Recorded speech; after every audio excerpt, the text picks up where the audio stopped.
Hello po, magandang gabi. Ayan, literal na gabi na po, no? So, siguro parang ano na, mag-aalas 12 na ng gabi. Ayan. Medyo ginabi-gabi na naman tayo. Ayan. Sobrang pagod yata ako noong December. Kaya yung tulog ko talaga ngayon, ano po, humahaba. Sobrang haba ng aking mga tinutulog. Ayan. Anyway, eto, gagawa tayo ng ating mga reading. Okay po yung mga umorder, na-send ko na po kanina sa JNT yung mga order ninyo. Ayan. Expect nyo yan sa malalapit, baka bukas nandiyan na. Medyo malalayo, by Monday, Ano ba bukas? Ba't ganun? Nakabaliktad yata yung iba. Check ko lang po. Hindi naman. Okay, nag-flip lang talaga siguro. Okay. By Monday yung iba ha. Malalayo, Bataan, Batangas. Ayan. Um, Basta yung mga malalayo po dyan. Hindi ko matandaan. Ayan po ha. Salamat po sa inyong pag-order. Getting ready for the Chinese New Year. Ayan. Mas okay naman. Mas okay din. Okay din po yun for the Chinese New Year. Or for your own self-protection and for your own self-stability, no? Especially kung set rin yung mga pinagkukuha niyo sa akin. Ayan ha. Okay po. Ayan. So, anong araw na ba? Today is Saturday na. Pala, no? Okay po. Saturday na ngayon. Ayan. Sana yung iba, no? Or kung lahat man ay nakapag-salt bath kahapon. Okay, so meron tayo ditong the Fool. Okay. Meron din tayong kanina unang Queen of Wands. Ayan. Pasensya na kayo sa ingin na naririnig. Gising pa po si Popoy. Ayan. Si P-Boy. Ayaw pa matulog. Ayan. Mag-explore.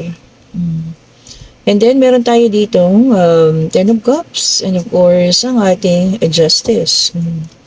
May kakarmahin na naman dito. Okay? And then, meron tayong apathy card. Nagsisisi. Four of Cups. May pagsisisi, ha? Okay. Ano pa ba? Tignan pa natin para sa ating 4-card spread. Okay po. Ayan, si Pipo yan po, ang gulo-gulo niya. Talagang lahat ay kanyang binabangga. And then, meron tayong the Strength. Ayan. Okay, check pa nga natin dito. Yung dalawa. Ayan, pasensya na po kay Pipoy ha. Ayaw pa niya matulog. Pero yung kapatid niya itulog na. Siya lang yung ayaw mahiga dito. Ayun. And then, meron tayo ditong The Emperor at ito yung pangatlo. Okay. Okay po ha. So, dito, meron tayong isang napakasipag na tao which is the Queen of Wands. Ayan. Na ngayon, I think nasa, na siya, new beginning. Ayan po, no? May pagbabago na, the Fool. Ayan na siya, parang may freedom na. Ayan, pasensya na kayo kay Pipoy. Talaga siya yung umaalog dyan. Okay, and then meron na tayong dito Ten of Cups. Ayan, maaring pinatuon din yung sarili sa family na lang, Okay po. And then, meron naman tayo ditong tawag doon? Tinatamaan na ng karma. Okay. Meron ng taong nagsisisi. Ayan. Meron ding isang tao na napaamo, no? Ayan. Kung sino man itong taon to na napaamo ninyo. Ayan po. Pinaglaban. Ayan. And siya ay may pagkaano. Kasi signifies ng emperor ay isang leader. Okay po. Kaya lang, ang nangyayari kasi dito, since maganda na, yung tawag dito, naging takbo ng buhay mo, no? Nagiging ayos na ang family. Wag lang dito sa isang tao nito na nagsisisi, no? Kung sino man ito na maaaring nanakit sa'yo, maaaring ito ang taong napaamo mo, ayan no. Dati wala kayong problema, no? Talagang as in close na close. Kaya lang parang nagkaroon ng problema, no? Kailangan magkaroon ng paghihiwalayan. Ang nangyayari dito, no? Kasi parang yung mga gagandang nangyayari, no? Panay naman ang tawag dito post sa social media. Okay. So panay ang natin, pakita ng mga magagandang bagay. Okay, which is okay naman. Wala pong problema, no? Kaya lang, parang mayroong isang tao dito na tawag yan, inis na inis sa mga nangyayaring magandang bagay sa'yo, no?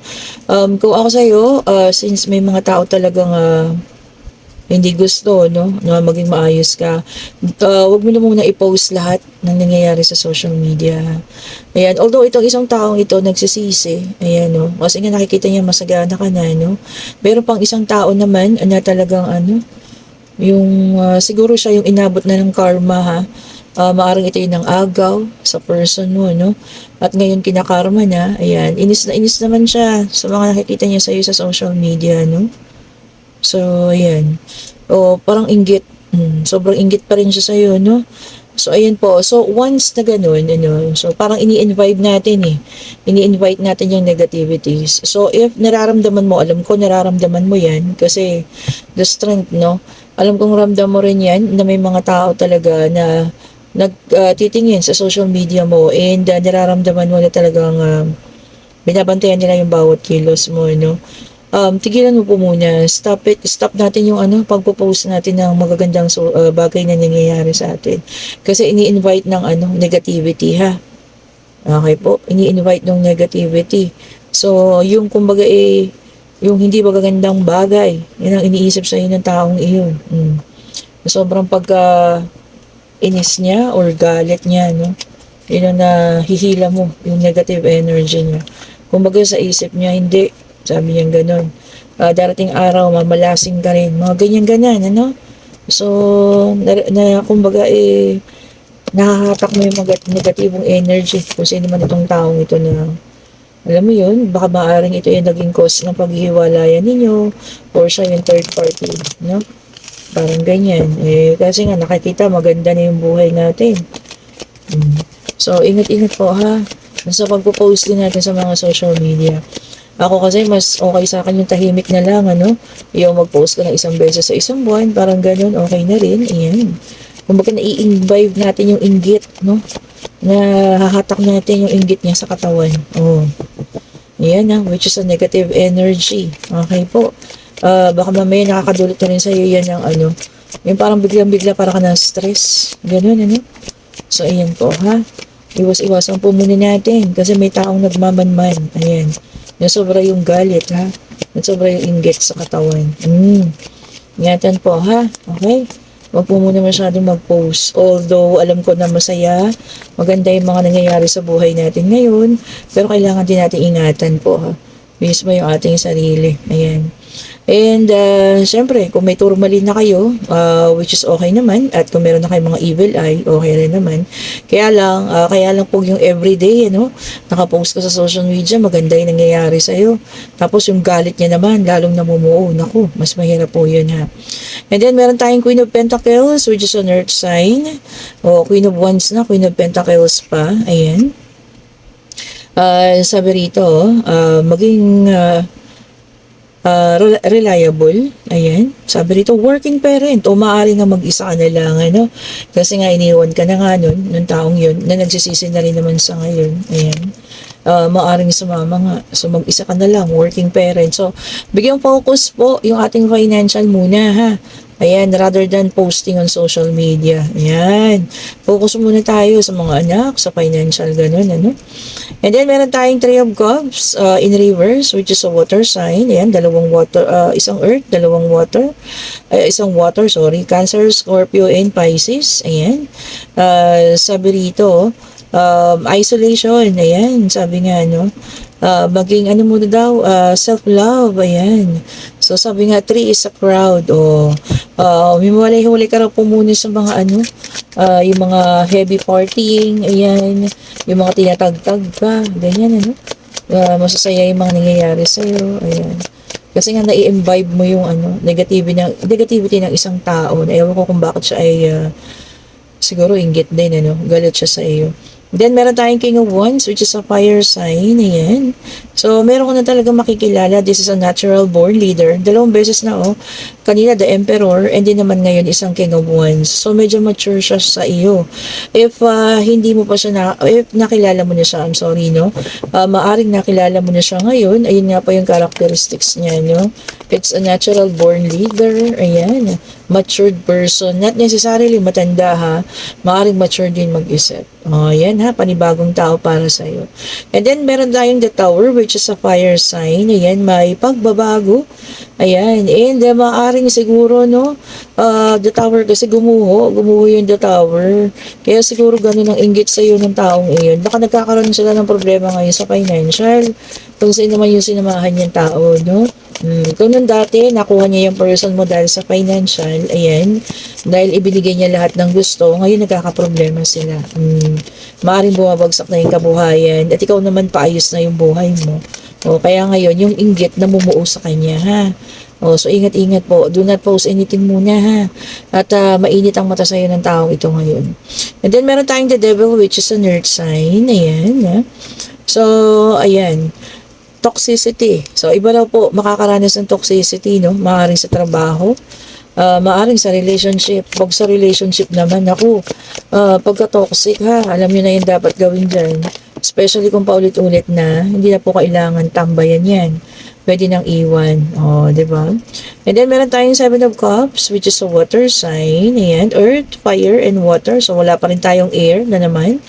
Yung iba magkakaroon ng mga bagong oportunidad. Ayan, new opportunity.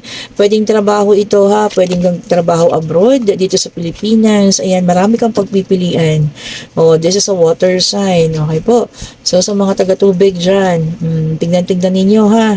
Baka magagandang oportunidad ito. Huwag nang palampasin. Okay po. And then, Four of Swords, ayan, ito na, air sign, Gemini, Libra, and Aquarius, ayan.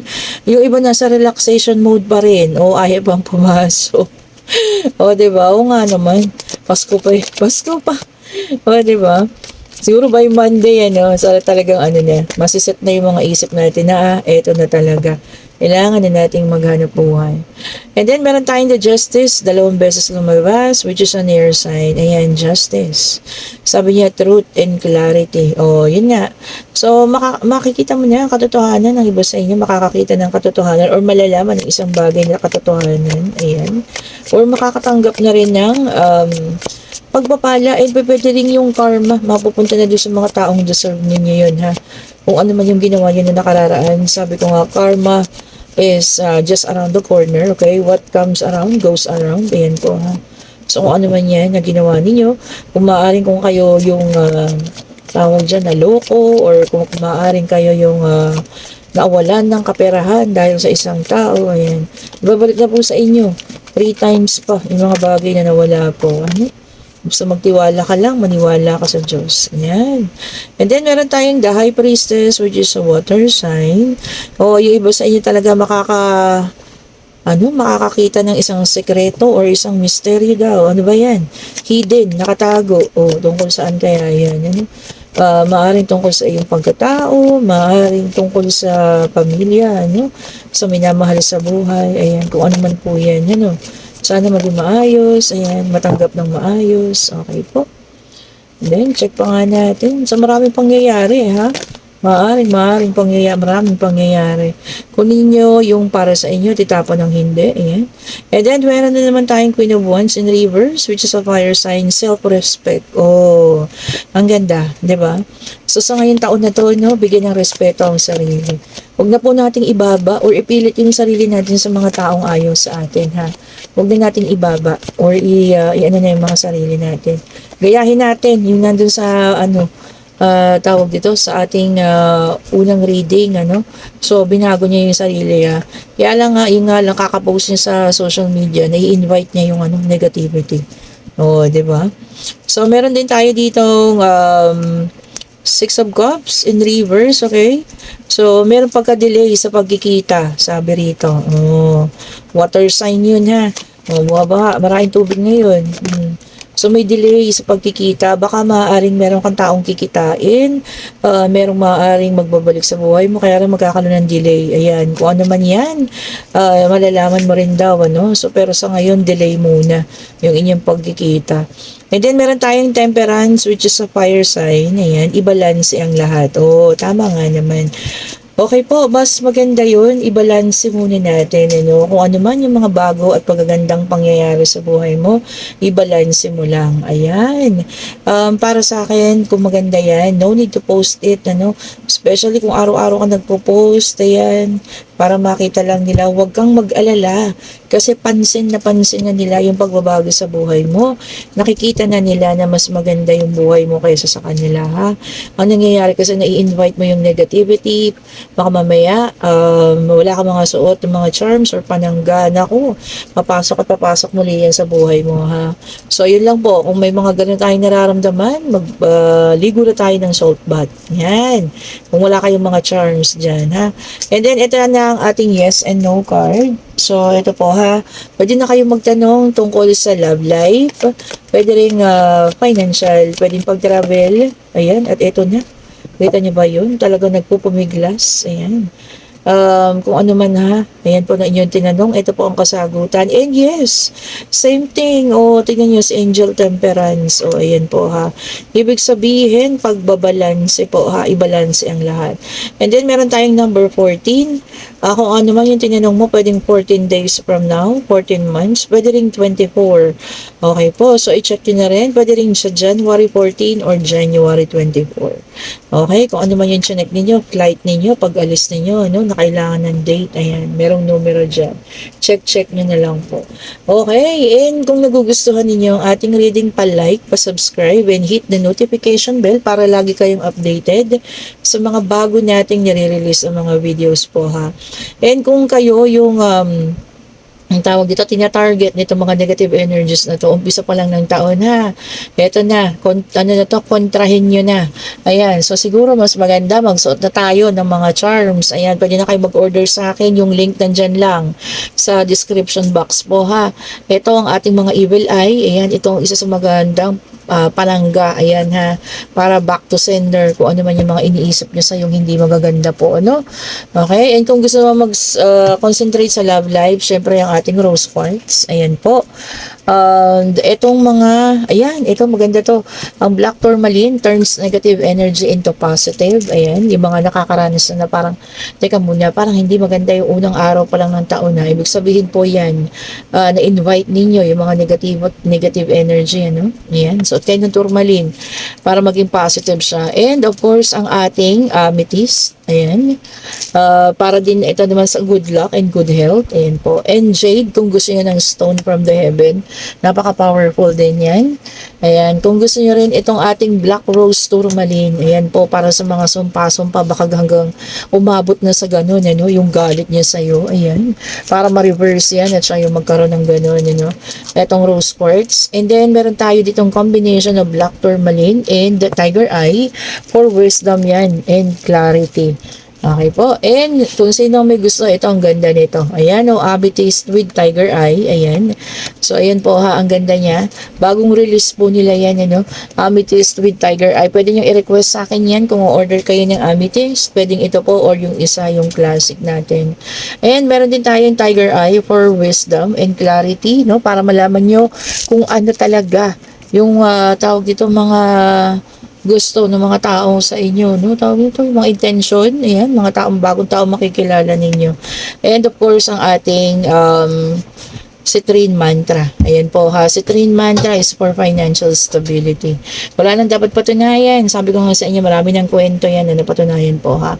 Thank you so much for watching, and kung nagugustuhan niyo ang ating reading, pa-like, pa-subscribe, and hit the notification bell para lagi kayong updated sa mga bagong videos na ating nire-release po. And thank you so much po for watching, and salamat po sa mga bagong subscribers, sa mga dati na, sa mga bumabalik, sa mga nagme-message. Keep on commenting ha, para makuha ko yung energy ninyo. Maaring sa susunod yung mga energy nyo naman yung mabasa ko po ha. Have a great day, stay safe, and God bless po sa ating lahat ha. Bye bye po.